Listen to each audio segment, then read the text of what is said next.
Warranty Wire, customer trust. AI. every day in the warranty world. You guys are prepping for Thanksgiving, right? Yeah, are you? What are you doing for Thanksgiving, Matt? I will be spending a lovely Thursday. It's a Thursday, right? Mhm. Always a Thursday. Always a Thursday. Yeah. Why is it a Thursday? I've never understood that. Plymouth Rock, man. It's when it happened. Yeah. It's on a Thursday. You know? Yep. They celebrated. I'm kind of jealous of Thanksgiving. It's the food I'm jealous of mostly. Oh, that's the main event for sure. Yeah. Well, I mean, they wanted you to feast, right? So Thanksgiving on a Thursday makes perfect sense, right? So you're gonna get filled up with all kinds of food, all kinds of carbs. And then guess what happens Friday? Black Friday. So you can get shopping. Back in the day, you would get up early and you go to, all these stores, Best Buy, Walmart, Sam's, everything like that, and do your shopping. Not anymore. Everything's online. So Is Black Friday a thing in the UK? It's becoming a lot more, yeah. I mean, it's not as crazy as I've seen it in like the US, where there's literally like crowds of people. But there's a few like 5 a.m.ers where they'll queue up at 5 a.m. just to get £2 off something that was £200 to start with. So Yeah, I feel like it's not the excitement it used to be now that everything's digital. I mean, I never went because I hate waking up early and I hate crowds. So why would I go Black Friday shopping? But yeah. there used to be some great videos of like throwing punches over a TV in Walmart. oh yeah, Classic. Classic. Yeah. I think now everything, they got, what Amazon's got Black Friday in July. So, everybody can do their shopping in the comfort of their PJs, but that's another thing with Walmart. You can actually go in your PJs to Walmart. That's a thing, I guess. So scratch that. Hey, speaking of digital buying and sitting on the couch while you buy anything you want, today we're going to talk about one of our favorite case studies on the Warranty Wire, where we took a traditional selling platform where you would have to go in person or go over the phone and enable those customers to purchase entirely online. So, a whole different version of Black Friday gone digital. Welcome to the Warranty Wire, where we discuss everything warranty in the age of automation, AI, and elevated expectations. Today, we're going to dive into one of our favorite case studies where we took a client from a traditional legacy selling into a digital platform selling subscription protection, and they saw an immediate increase of 40% more products sold. Mark Drager and Matt have joined me today to discuss the case study. Mark, tell us everything. What was the business problem that this client was trying to solve? Yeah. So we had a client that came to us. They're a nationally recognized brand. And then they definitely have a very, very loyal customer base. So they were offering your standard term plan, and they had offered, they actually had a couple of sales agents that would take calls, as well as they had they did a loan origination program to where, some of their customers would come to them and say, "Hey, I want to get a loan for a vehicle." At that time, they would talk to them about, protecting that vehicle, and get them a term plan. Well, I guess over a couple of years, they started seeing a shift, in lower conversion rates, mainly because, that $4,000 price point was a little bit, expensive, right? And so what they really came to us, they were looking for 5 key things, right? They wanted a branded product, to keep with their brand. They wanted a subscription-based option, and subscription-based option was kind of new, at the time, and they liked what we had. So they wanted to offer that as a, affordability, option. Then they also wanted a digital transaction, and, I think they were your normal, let's just say 7 a.m. to 5 p.m., you know, taking calls, everything else went to a voicemail. So they wanted that option for their customer base that they could purchase anytime, when it was convenient for them, not necessarily when they were open. The fourth was they actually wanted to reduce reliance on, the in-house team. Um, Again, restrictions of when they were available, et cetera. And that's a matter of fact, it was a big overhead piece for them as well in cost. And then the fifth was they wanted, they wanted to set the margins. They wanted it to be a profitable program. So these 5 options were things that we could easily meet. Now, as far as our approach to that, Becca, because I think you were instrumental in building this, from the bottom up. So I'll let you talk about how we went about to satisfy their objectives.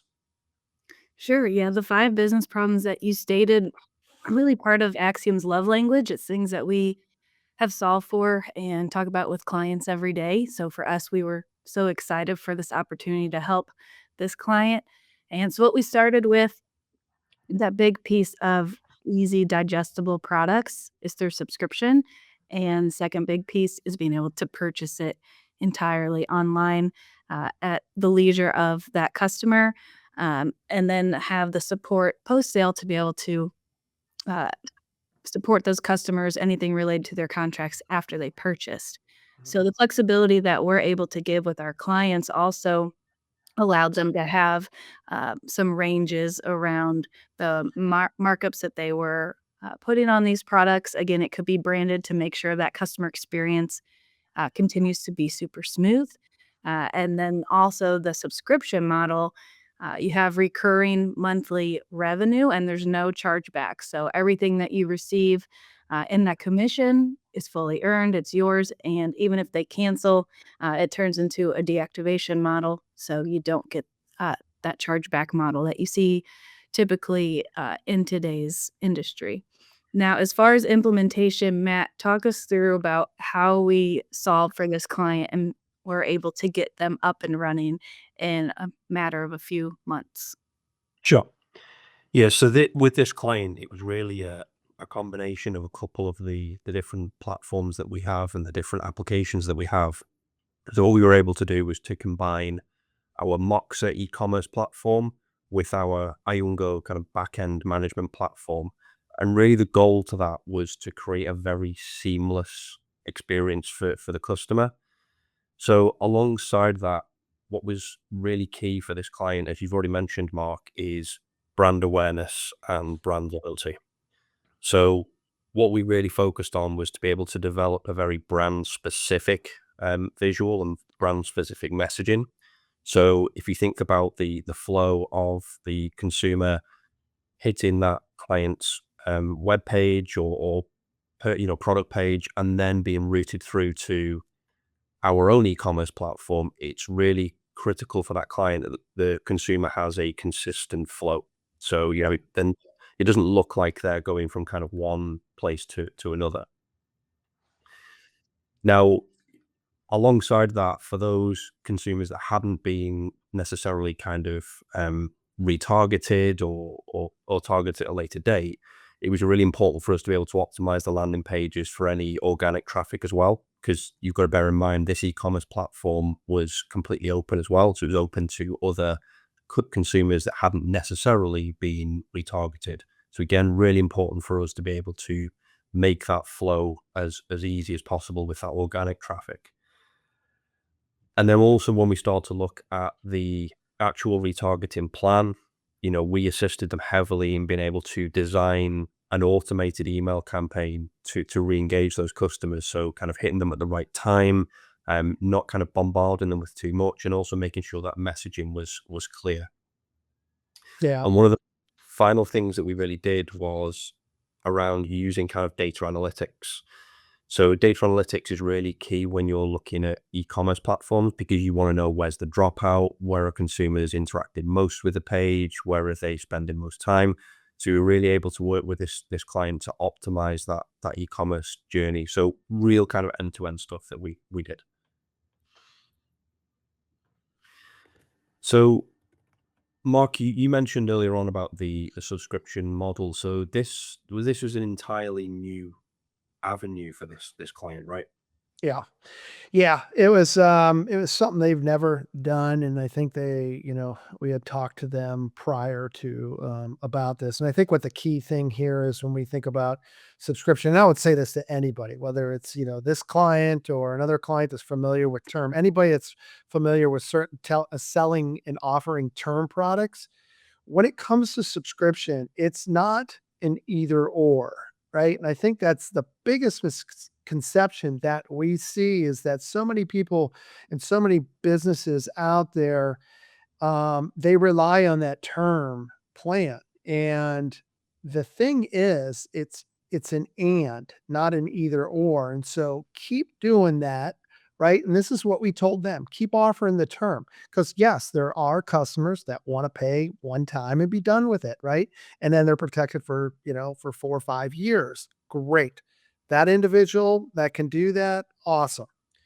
But the others that they might not have that money or they need to budget it, that's where the subscription really came in. And they weren't 100% sure what they were going to see with this, right? They didn't know what the results were. They thought they could read their customer base. And so when they did start offering subscription, ultimately, what we saw was a 40% increase right off the bat in total transactions on an average monthly basis.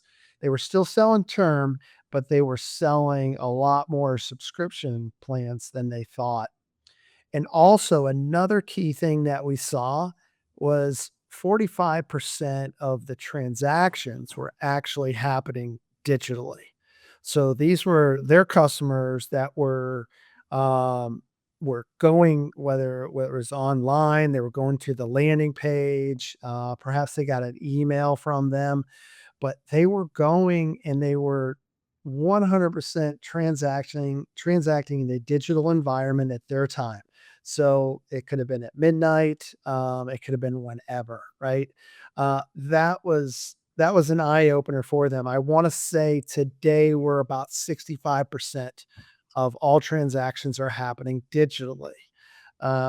And when you look at this program for subscription and term, they saw right away, they saw improved margins, because there was no refund liability, when it came to subscription. So once that is transacted and then recurring a month later, etc. Anytime that a customer wants to cancel, great, cancel. They're going to be covered up until the next billing cycle. So none of that money is being clawed back, being refunded, etc. So it's 100% earned margin, for our clients, when it comes to subscription. Yeah, I think it's a great example of how subscription can really supplement to what you're already doing. And I love the term you use of it's an and, not an or. So you don't have to abandon your current model. You don't have to abandon selling over the phone either, because this client's also seen good attachment there as well. So it doesn't have to just be one avenue. I think the biggest piece here is to have a variety available, and your different customers, everyone's different and they want to buy in a different method or a different sales channel, and the protection that they want is gonna be different. So if you have a plethora of different options, then ap you're only going to have a better appetite for more customers, rather than having to segment down to only a certain type of customer. I only wanna buy this way, I only wanna be in person, I only want to be rolled into my loan, which is the traditional model. This really opens the floodgates there to be flexible to all different walks of life. Yeah, and I think it's really, I wanna hit home on the, kind of the performance, right? Because it's not the same across companies and across industries, because one key thing here is that this customer had a well-known brand. And that well-known brand did drive open rates, did drive higher click rates than business, than average industry, averages, and thus we saw great interaction, with their customer base because of the well-known brand. And so there are clients of ours that, hey, you got to build up your brand, right? And you got to, yeah, take into consideration it might take 2 or 3 emails or text messages to where a customer will engage, versus, as soon as I get something from, from a brand that I know I subscribe to, then, I'm going to open that up because I'm familiar with it. So not everybody's the same, and not everybody will see the typical performance rates that we're seeing here, but in due time, they will see that when they drive brand awareness and in their marketing on a regular rhythm. And you raise a good point actually, Mark, because we think about the existing brand doing all of this and introducing something new around subscription, new around e-commerce, new around digital in general. For this client, it was really important that um, it wasn't necessarily overly disruptive to their existing consumer base because it's introducing something completely different. And that's the point, and that was what I took from this kind of case study, was that digital transformation, it doesn't always have to be completely disruptive. It can be additive to what you already have. So if you think about what consumers want today, they want flexible pricing, they want digital first solutions. And actually, by utilizing the strong support infrastructure that we have, we were able to help them modernize both the product suite and additional revenue streams without it being a complete overhaul, 12, 18 months worth of work. This was a couple of months work, and actually a couple of months to see the results of that work as well. So, Yeah, when we speak to clients, it's not a complete overhaul, from ground zero. It's, well, let's work alongside what you already have. yeah, and I mean, it's awesome, kind of case study because they interacted with their customer base, from marketing, from telephone, from online, and so we're able to support that in all of those vehicles, if you will, to where you're going to have some customers that, hey, listen, I just want to call somebody up because I got a question or two, I want to engage that way. Great, we're available for that. And then you have some customers that they actually, they like the gamification, if you will, of doing their own research, and then making a decision when they're comfortable with it.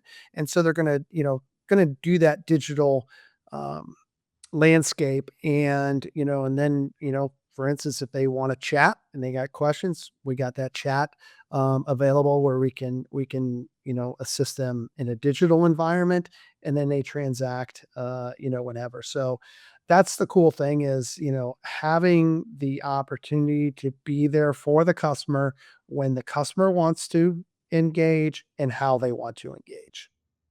Yep, and you can see that it really paid off. I mean, the results of a 40% increase in product sales after 2 months is crazy. Like, you don't see that every day. So, I think it just shows that it was a recipe for success whenever we can bring a flexible product, modern technology to issue and manage the product, and then marry that to a trusted brand with a client, the opportunities are endless. So if you found this case study intriguing and relatable, feel free to reach out to us to figure out how to make that dream a reality for you. Thanks for tuning in today to the Warranty Wire, and we'll touch base soon. Warranty Wire, Customer trust. AI. every day in the warranty world.